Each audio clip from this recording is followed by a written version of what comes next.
You are listening to Retirement Lifestyle Advocates Radio. I am your host, Dennis Tubbergen. Glad you decided to listen in today. Hey, on today's program, I have a special offer for you for some free information. We have now available our 2020 forecast, our 2020 economic and market forecast. I'm going to share with you on today's program where we see things going next year. Let me remind you, though, right off the bat, if you would like to get a copy of the 2020 forecast, you'll get it when you request the New Retirement Rules book. A bit about the New Retirement Rules book. The New Retirement Rules book was on the Amazon bestseller list when it was released back in 2016. We now have the third edition of the book available. Go to mynewretirementrulesbook.com and you'll get not only the 2020 forecast, but you'll also get your free copy of the best-selling book. So again, mynewretirementrulesbook.com to get the 2020 forecast and a copy of the book. Now, when it comes to putting together and publishing a forecast relating to markets and economies, there's really no such thing as a crystal ball that works with 100% accuracy. So I need to start with that. But when you take a look at the economic and financial trends that exist in the world today, the eventual outcome is obvious in my view, and our 2020 forecast issue of our newsletter looks at these trends and then extrapolates what these trends might mean for personal finance and investing. Now, in a nutshell, we don't expect any major new trends to emerge in 2020, but we do expect that existing trends will continue and intensify. Now, the first, and in my view, the most important of these trends is that of easy money or continued money creation by central bankers. Now, if you've been a long-time listener to this radio program, you know that in our fractional reserve banking system, money is loaned into existence.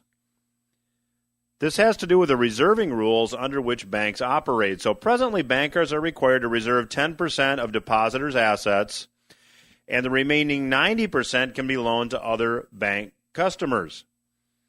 Now, in the past, central bankers would create money by reducing interest rates. The lower the interest rate, the more money that occurs and the faster money moves, and this results in money creation. Now, some of you older listeners probably remember a man by the name of Paul Volcker. Mr. Volcker was chair of the Federal Reserve from 1979 through 1987.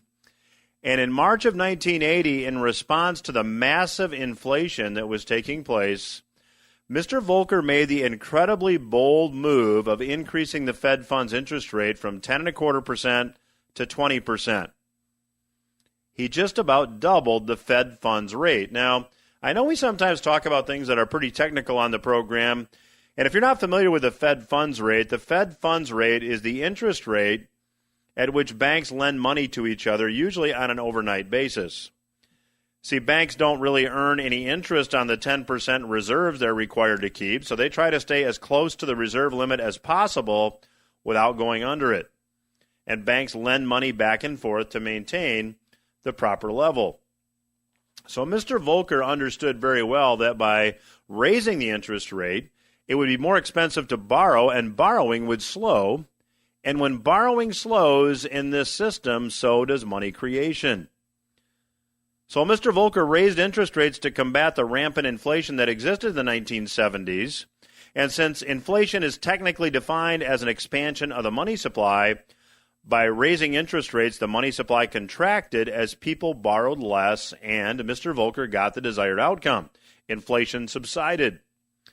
Now, in the late 1980s, when the Fed funds rate was over 9%, then Chair Alan Greenspan began to reduce interest rates until they fell below the 3% level in late 1992. Again, some of you more seasoned listeners may remember the recession of the late 80s and early 90s, and many analysts believe that recession was the primary reason George H.W. Bush lost re-election.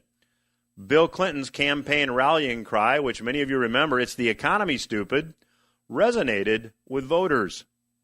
Well, Greenspan's strategy worked. The 1990s was similar to the 1920s, which was a period of time known as the Roaring Twenties, and it seemed like economic expansion was everywhere, and in a sense, it was. But in both time frames, economic expansion was fueled by debt accumulation. Remember, when money is loaned into existence, you have to have more debt to have more money because money is debt. Now, as a result of this debt-fueled economic expansion, a bubble formed in stocks, technology stocks in particular, and in calendar year 2000, the bubble began to burst and stock values plummeted. In fact, the technology-heavy NASDAQ Composite Index collapsed from 4590 in February of 2000 to 1288 in October of 2012. On a percentage basis, that's a decline of more than 70%. Now, I know this is a forecast issue, but bear with me. The bubble created by money creation predictably disintegrated, but Mr. Greenspan went back to his playbook. Unfortunately, the playbook contained only one play. Let's reduce interest rates. Let's increase borrowing. Let's get more money created, and let's get the economy moving again. By August of 2003, the federal funds rate dipped under 1%. Money was created and bubbles once again began to form in stocks, and in this time a real estate bubble also formed.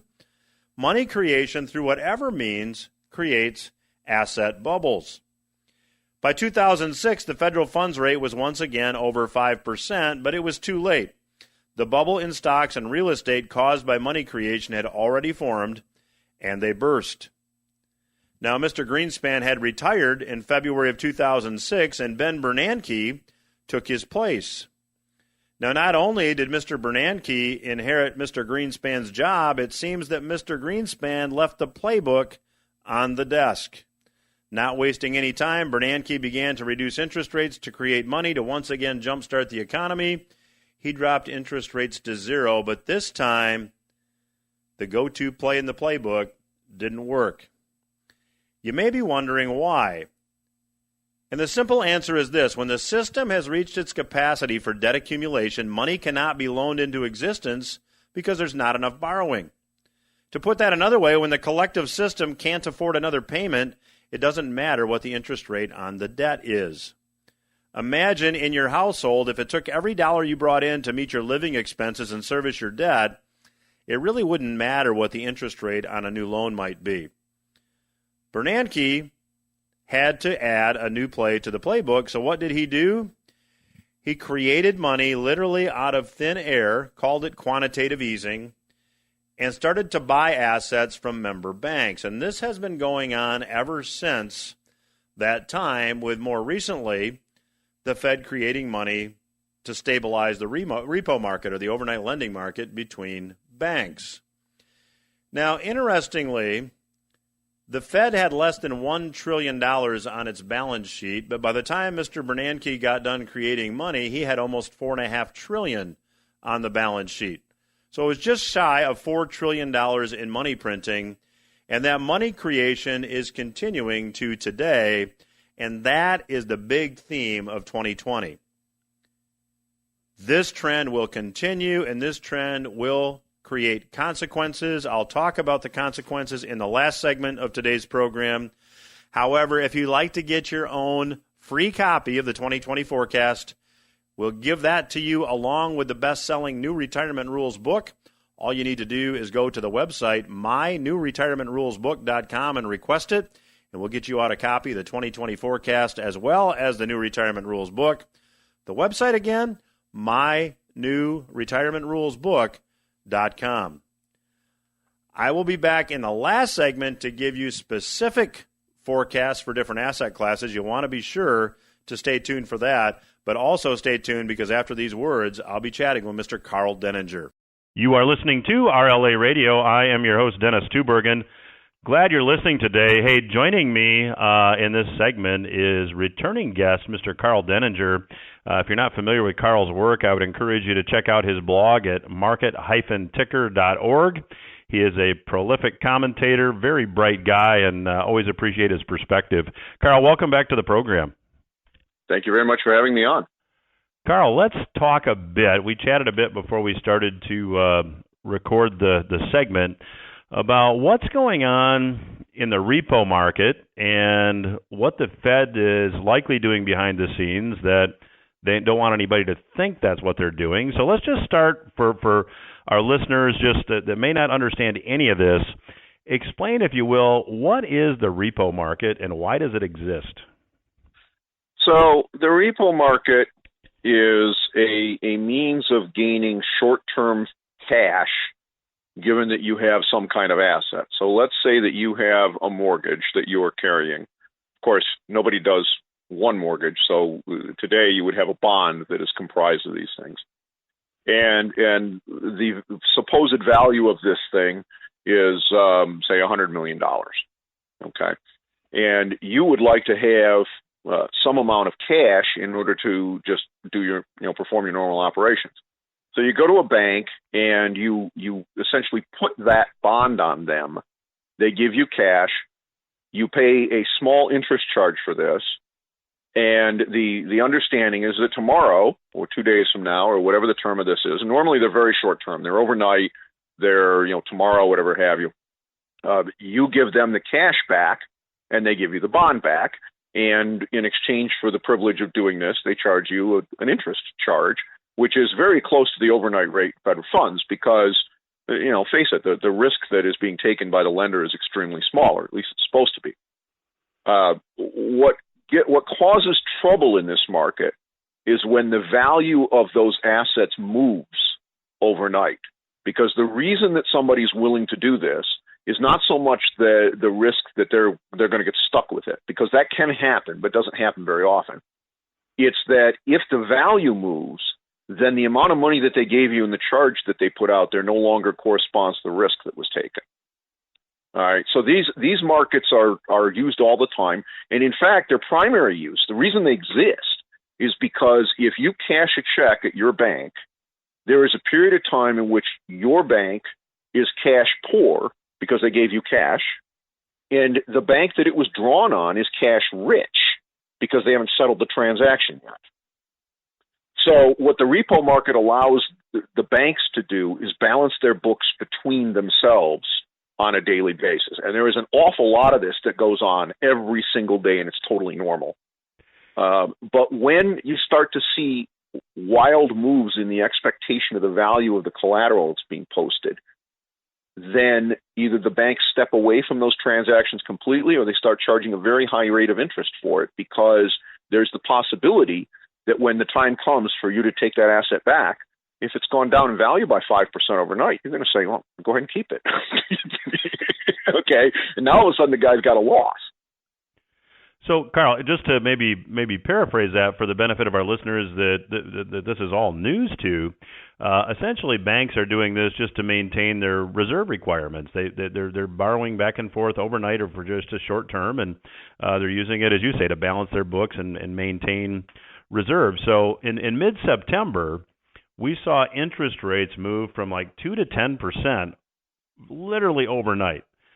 So the only reason that interest rate would jump that much, and of course the Fed did jump in, and we'll talk about that, is that there had to be a lot more perceived risk in these short-term loans. So what's your take on what happened and what's been happening? Well, that's exactly right. Essentially what occurred is that for whatever reason, the banks came to believe that the possibility exists that the value of these assets will move sufficiently during the term that the cash is out, that the person who borrowed it may not want it back. In other words, they may default on purpose. Okay, not because they can't pay, but because they choose not to. Now, there's nothing illegal about doing that, but if you gave somebody, 99% of $100 million, right, and when you have a 2% interest rate, what is that charge on a daily basis? It's essentially close to zero, right? So you give somebody $99 million. If that bond goes from being worth $100 million to 95, and I'm the person that had the bond, why would I give you the $99 million back and take the bond back? That would be stupid, right? So why wouldn't I just go ahead and tell the bank, you keep it, right?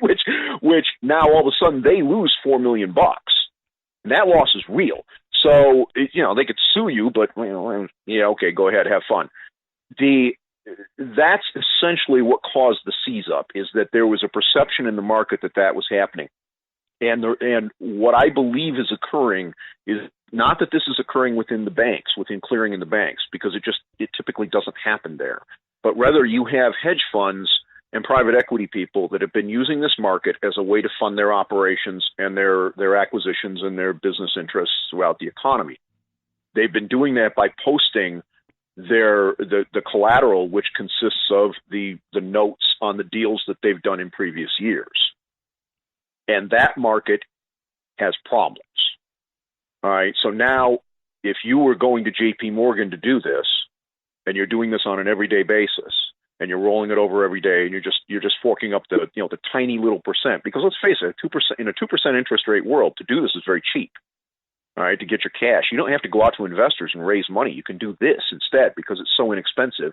As long as you can make more than 2% in a year, you're way ahead.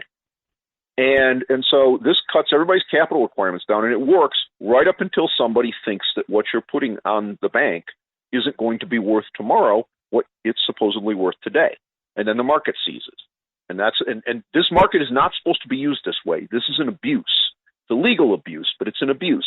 But this is what happens when you have very low rates for a long period of time, is that people that normally wouldn't be doing this kind of thing come into a market like this and use it.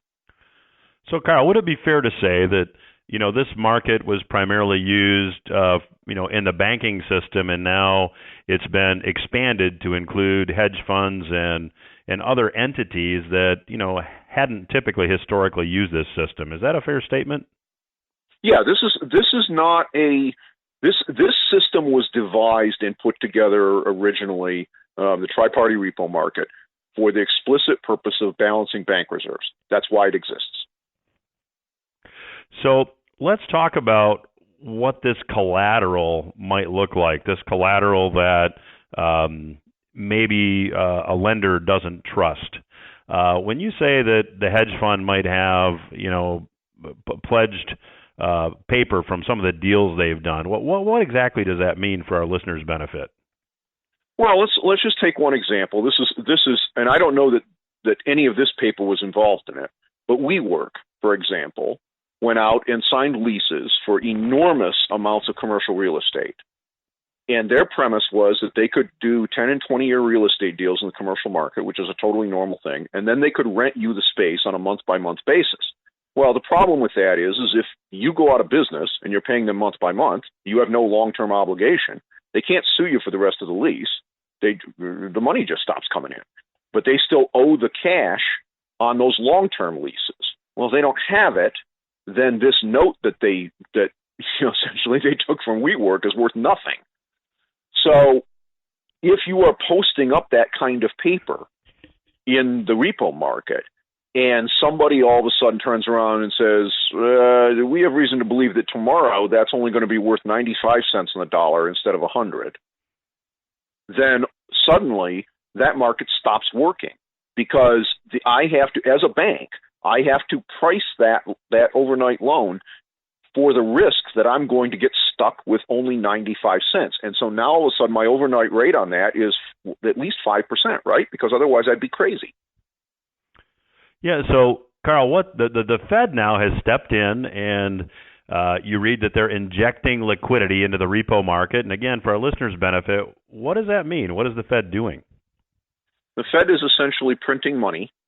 They are putting cash out there, unbacked by anything, in exchange for these securities. And they are essentially taking the risk that something bad will happen to them during the time they hold them. Now, as long as that doesn't happen, then this inures to the Fed's benefit, and ultimately all but the operating expenses go back to the Treasury of the United States, because that's what the Federal Reserve's governing law says, is that any excess profit that they have after they pay their operating expenses goes to the Treasury.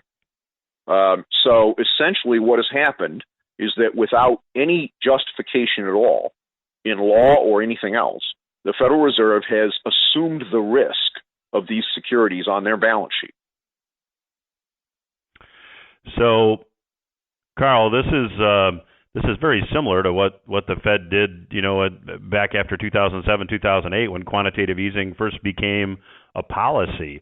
I mean, the Fed literally just printed money to take all these toxic assets off the books of the bank. So this is really just more of the same. Well, it's even worse than that. I mean, if you look at what happened after, with TARP and TALF and all the others.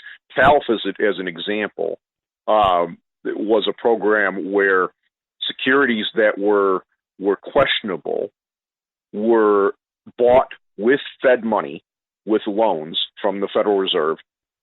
The only people who got them were people like Hunter Biden, who, by the way, specifically was involved in this through a subsidiary with himself and his business partner that he set up in the Cayman Islands.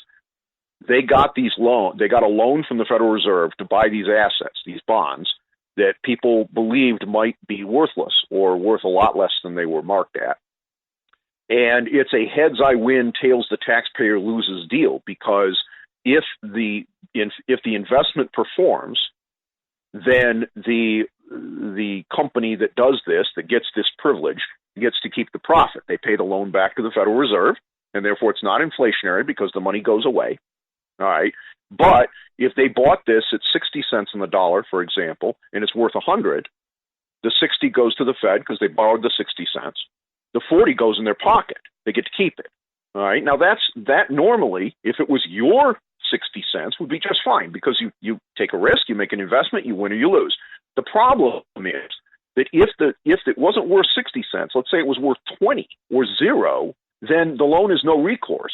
So the company that did this just says, so sorry, so sad. They don't make any money, but the taxpayer eats the 60-cent loan.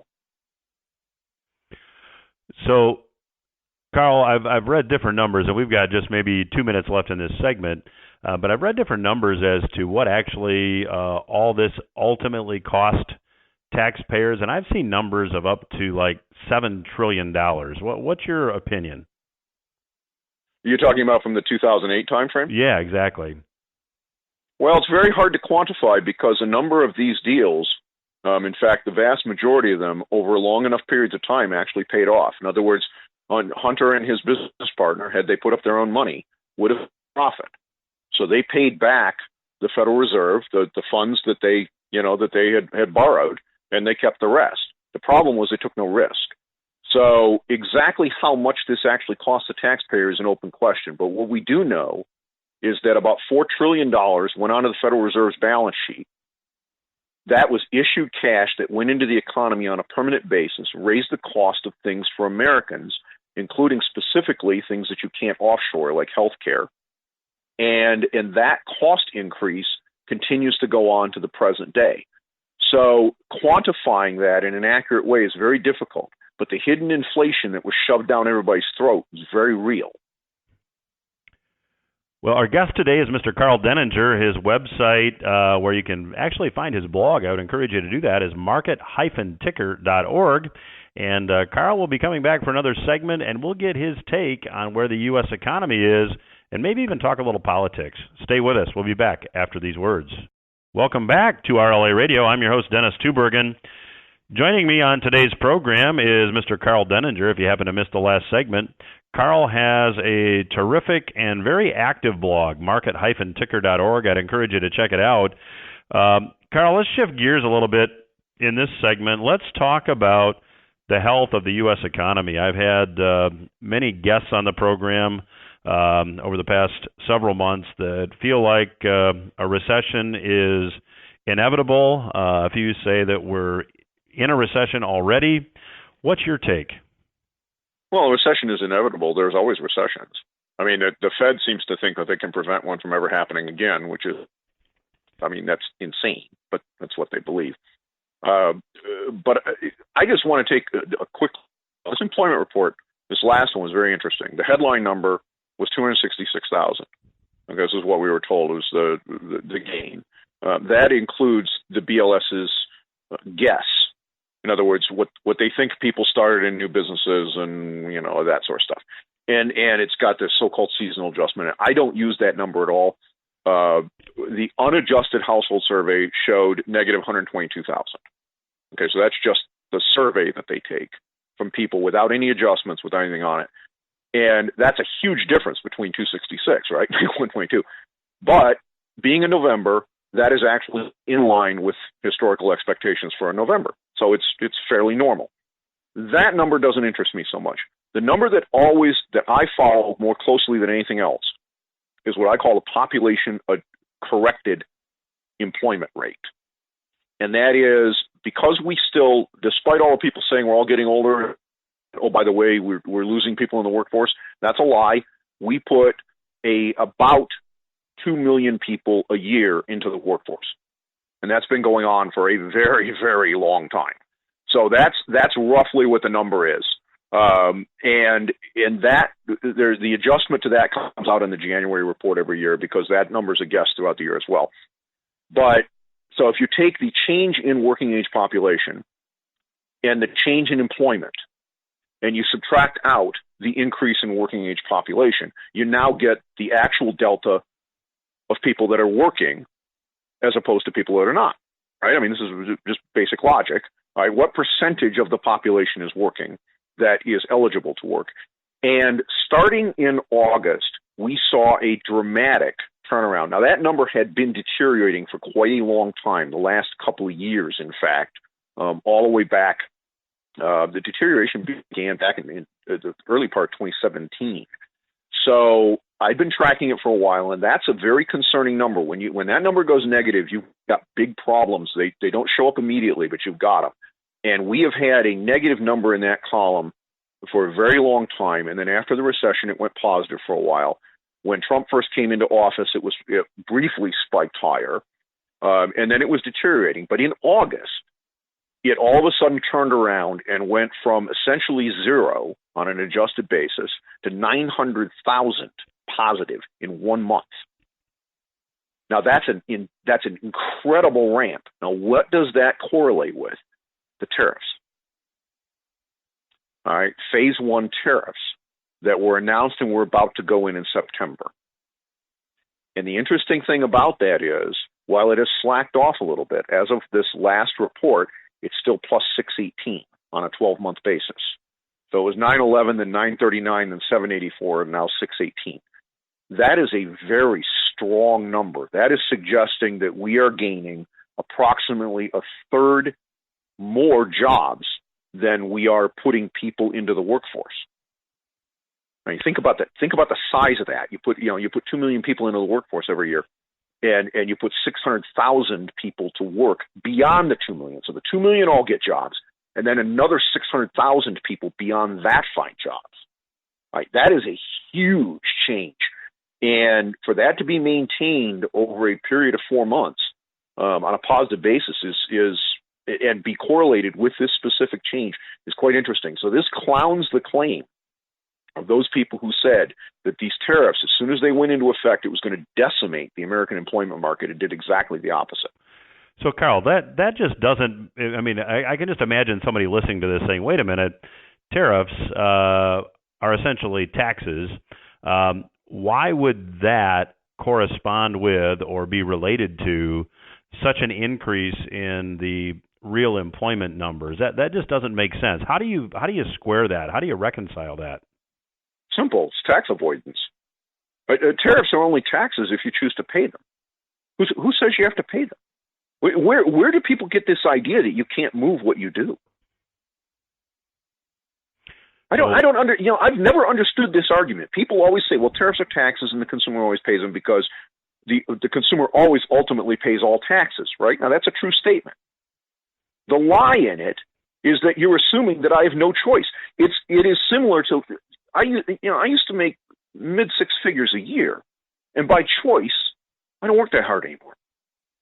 Now I make low to mid 5 figures a year because I cut down my lifestyle on purpose. So I don't pay those taxes. Am I required to pay the former write 6-figure checks to the IRS every year? Of course I'm not. I can change my behavior.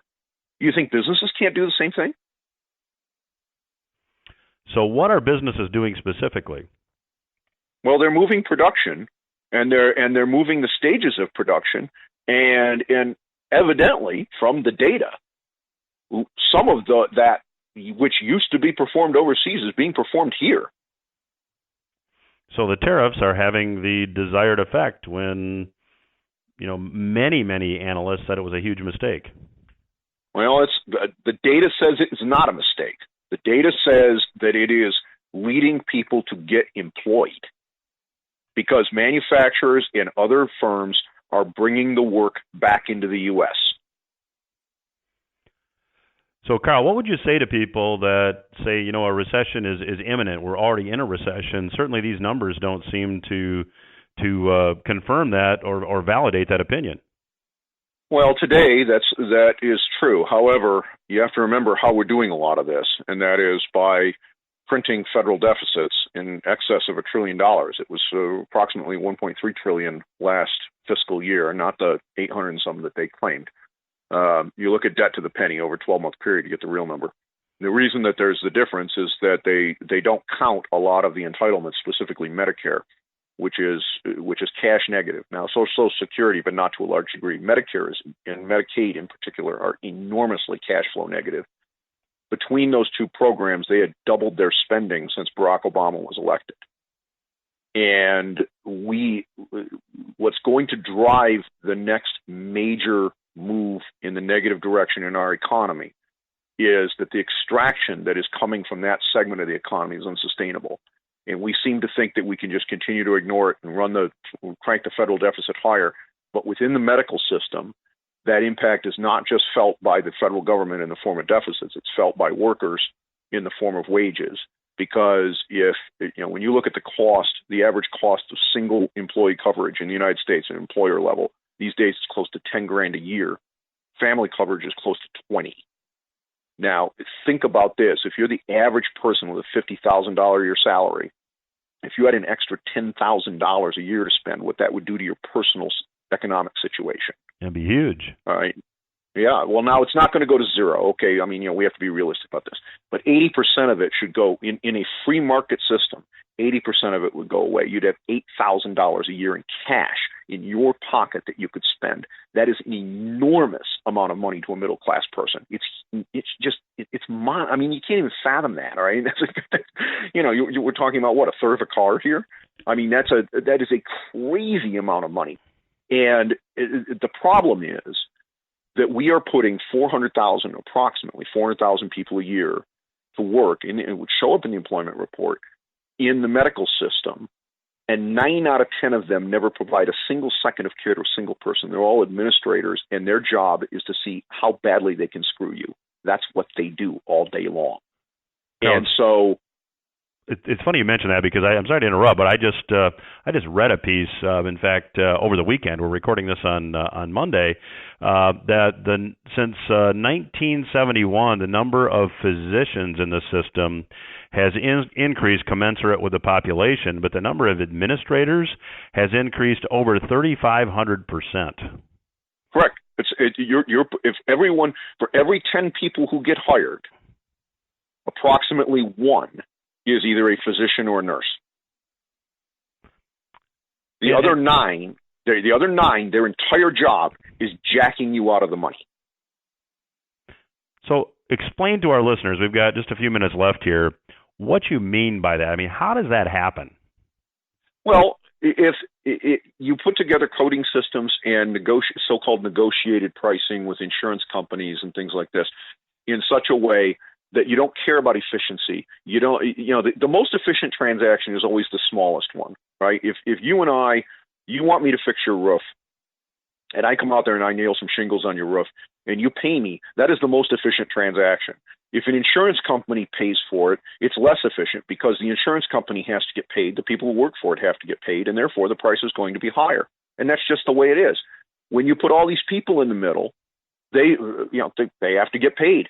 The insurance company does not care. In fact, it wants a less efficient system because insurers are regulated by law and they're only allowed to make a percentage.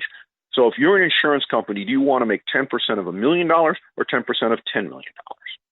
This is not complicated, but that is the facts behind every single insurance system everywhere. It has always been that way and it always will be, and it will never change.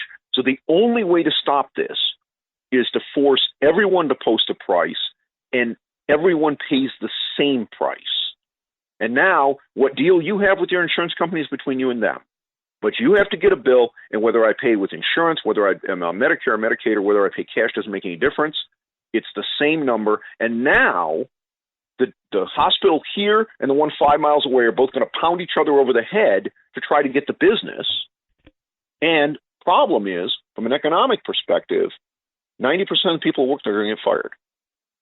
And that is why the politicians won't do it, because it'll be an instant recession. And that 20% of the population that's currently there that does nothing other than screw you out of your money every month, they will get hurt temporarily until the economy adjusts to this. But the short-term impact of this is that you take 4 or 5 million people just from that have been employed over the last 10 years and immediately throw them out of work. Well, I would love to continue the conversation, but the clock tells me we cannot, so we're going to have you back down the road, Karl. Appreciate you joining us today. Karl's website is market-ticker.org. I'd encourage you to check it out. And, Karl, thanks again for joining us. Anytime at all. We will return after these words. Welcome back to RLA Radio. I am your host, Dennis Tubbergen, and thanks again to Mr. Karl Denninger for joining us on today's program. I'm chatting today about the 2020 forecast issue of our newsletter that we are making available to all of our listeners this week. If you'd like to get a copy of the 2020 forecast issue, all you need to do is go to the website mynewretirementrulesbook.com, and we'll send you a copy of the forecast issue as well as the best-selling book of the same title. The book is New Retirement Rules, and if you go to mynewretirementrulesbook.com, we'll send you the book and the forecast. Well, in the first segment, I talked about the fact and gave you some background that the Fed is literally creating money at this point.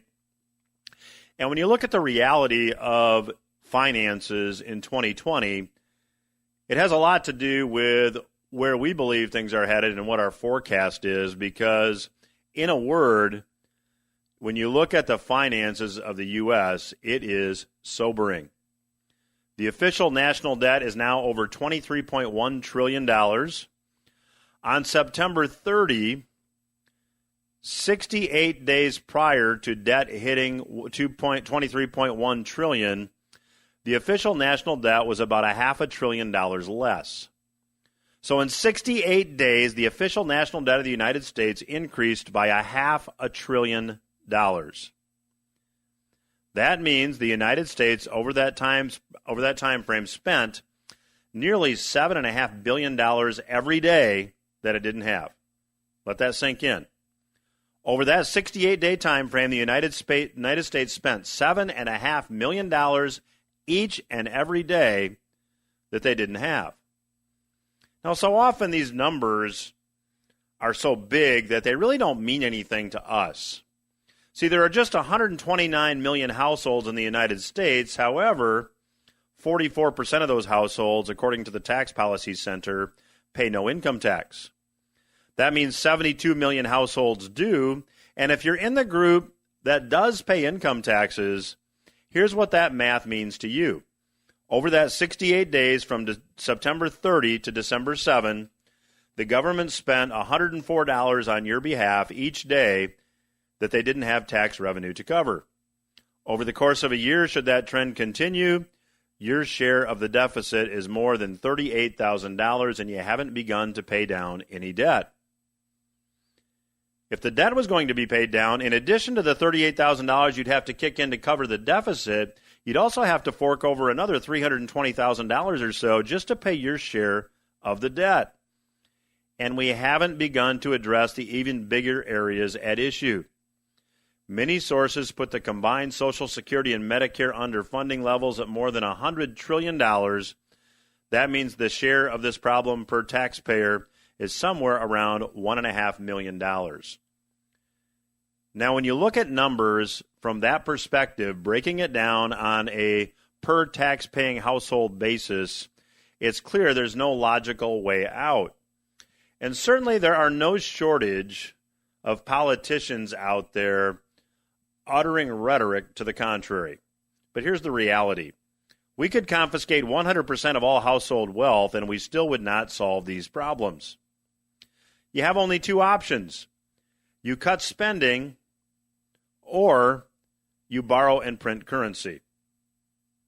And the deeper in debt you go, the more you're forced to resort to creating currency. So that brings me to world currencies, because this plays into our forecast issue. And if you're just joining us, the 2020 forecast issue of our newsletter is being made available to all our listeners this week, along with the best-selling book, New Retirement Rules. If you'd like to get a copy of the forecast issue and the book, all you need to do is go to mynewretirementrulesbook.com. Now back to currencies. Every currency in the world today is a fiat currency. And a fiat currency just means that the currency is currency because the government, by decree or by fiat, says it's currency. A fiat currency is not backed by anything tangible. Now, historically speaking, fiat currencies have come and gone, but for most of history, money has been something tangible or has been backed by something tangible. Prior to 1933, 1-ounce gold coins were widely circulated as money. Chunks of gold were used as money. They were known as $20 gold pieces. Up until 1965, silver coins in the United States were minted out of silver, and paper silver certificates could be redeemed for the silver coins. No more, and no more anywhere in the world. That makes it easy to print currency. See, currency is not wealth, as we've talked about in the past. Currency today is simply a claim on wealth. As the currency is devalued, it claims less real wealth. That has been and remains to be one of the biggest threats to a comfortable financial future, and the recommendations in our forecast issue revolve around this reality. Now, we believe that it would be prudent for investors to think about and consider incorporating more tangible assets or more real wealth in their portfolio moving ahead. The staggering levels of debt that we've talked about and the trillion-dollar-plus deficits for as far as the eye can see will mean that the policymakers will likely continue to rely on outright money creation to a greater degree. And while we're suggesting that many investors consider tangible assets for some of their portfolios, what we are really suggesting is that stored wealth or stored economic energy be diversified. Economic energy is what's earned through our own labors or by assets we put to work for us. So here's an example. Let's say you go to work and you earn a paycheck and you get currency when you cash the check. You can spend it for living expenses, you can put the money in the bank, or you can save it by exchanging it for a tangible, real asset. Now, I'll close with this example. You earned $250 20 years ago by working, and if you use the money for rent or food, it's gone. But if you save the money by putting in a savings account and you had earned 3% interest on the money, today you'd have about $450.